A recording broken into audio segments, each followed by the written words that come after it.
Okay, I already know what you're going to say. Eryizo, the new Pokemon games just came out and you're already talking about Gen 4 remakes? You ungrateful Asian prick! First of all, ouch, that hurt, and secondly, Pokemon Sun and Moon is filled with so many Gen 4 references that I just couldn't resist making this video. Also, views. Duh. Views make the world go round, my friend. Mystic, you do know it's incredibly rude to barge into other people's videos, right? But I thought we were— No excuses. Shame, Mystic. Shame. So today, Mystic and I are going to be giving you guys the top 10 new features that we would like to see in the Diamond and Pearl remakes. In this video, we won't only be introducing new features for the remakes. Some of these will also be old features we will be improving. Some of these old features definitely need polishing up. We also want to bring up that these games are not official yet, but due to the fact that all generations before Gen 4 got a remake, and with all the hints in Sun and Moon, it is highly possible that this will happen in the future. There is also a high possibility that when these remakes are announced, it will most likely be available for the Nintendo Switch. And Mystic and I believe that this will be the case, which is why some of the features on this list is banking on the fact that it will be for the Switch. But of course, with Nintendo, anything is possible. Also, keep in mind that these videos are highly opinionated and some of these features that we have on this list may not align with what you want. So if this is true, then be sure to leave a comment down below what you want to see in the Diamond and Pearl remakes. If you guys enjoyed the video, be sure to leave a like, subscribe, and share this video with a friend. And with that being said, let's get started.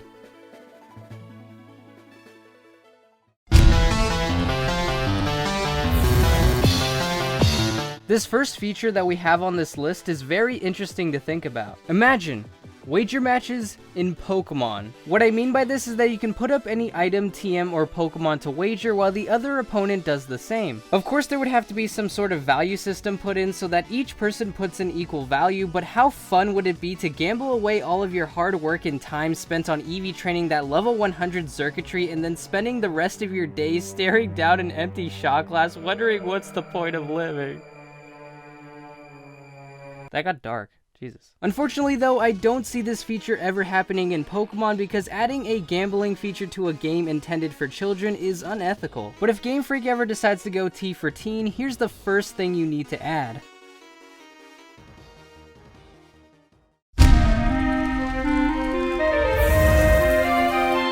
The GTS, or Global Trade Station, was introduced in Pokemon Diamond and Pearl. Now, the GTS may not be a new feature for the remakes, but fair trading could definitely be possible. What I mean by fair is a legendary for a legendary or a Pokemon of equal value to a legendary or whatever the desired Pokemon is. We've gone way too many years with people asking for ridiculous trades.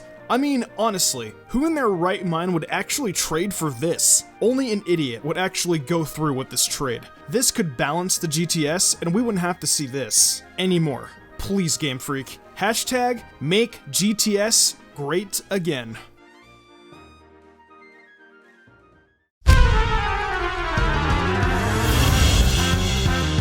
Okay, so this one, like the wager matches, is a bit of an obscure feature, but I think adding a Nemesis or rival system in the Diamond and Pearl remakes would be a really fun thing to have. Middle-earth Shadow of Mordor ended up becoming one of my favorite games in 2014, and one of the reasons why is because of this new mechanic in the game called the Nemesis system. This system helped forge rivalries between the players and orcs that would span multiple fights. These orcs would appear sporadically throughout the game and even during missions. It's a really fun concept, but what surprises me is that no one has picked up on this mechanic. So Game Freak, why don't you be the first ones to do it? It would be a perfect way to keep players on their toes, and looking at Game Freak's track record, they love to do that. Now, I'm not saying some random orc should pop up and start swinging their axes at your face, although let's be real here, that would be pretty freaking awesome.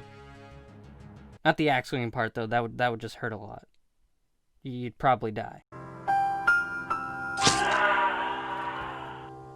But what I'm saying is that maybe Game Freak could have NPCs that you come across forge mini rivalries with you and appear randomly throughout the game to battle you. Their teams would grow as yours does and would be a great way to add the element of uncertainty to their games. Game Freak, make it happen.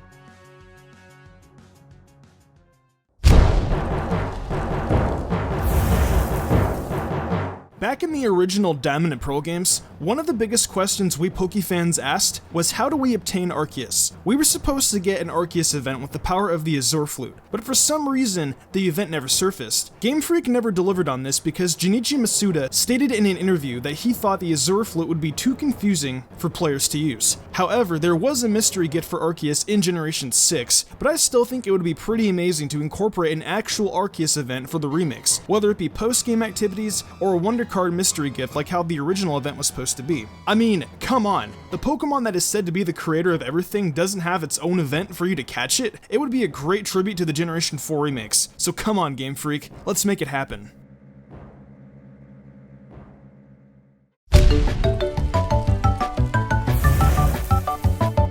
This is something I have been begging Game Freak to do for a long time. 3 letters. DLC. But it's not the kind of DLC you might be thinking though. What I would like to see for Pokemon DLC is only lore and story based. For example, I would love to see DLC on Cyrus's backstory or the formation of Team Galactic. Or maybe we could get some more Looker missions which could go more in depth on his character and even give us some more info on the International Police. And a lot of you are probably going to ask, how can we do that if the main character was never in these flashbacks? And my answer to this is very simple. You don't play as your character. For example, for the Cyrus or Looker DLC, you can only use those specific characters and their specific Pokemon. And I know Looker doesn't really have any Pokemon, but for this DLC, it wasn't really made for you to battle, it's just more geared towards the lore and the story. But I would add a gift at the end, like a special Cyrus Honchkrow or a useful item, just so that you get a little bit more for your money. I know you guys may not want to spend the extra money, but with this specific DLC, you don't really need to purchase it to continue playing the game. You could just watch a Let's Play of it on YouTube. Just take my money, Game Freak, take it! Thank you guys so much for watching. If you enjoyed the video, be sure to leave a like and let me know in the comments section below. If you haven't already, subscribe to the channel and become an Eryizo today. I also want to thank my good friend MysticUmbreon for joining me today. Anytime. Thanks for having me. You're probably wondering where are the last 5. Well, they're on my channel for part 2, and you can click the annotation on the left to check it out. That's right, and if you're here for Mystic's channel, why not check out the previous video that I made? It's pretty good. Anyways, with all that being said, I will see you guys next time.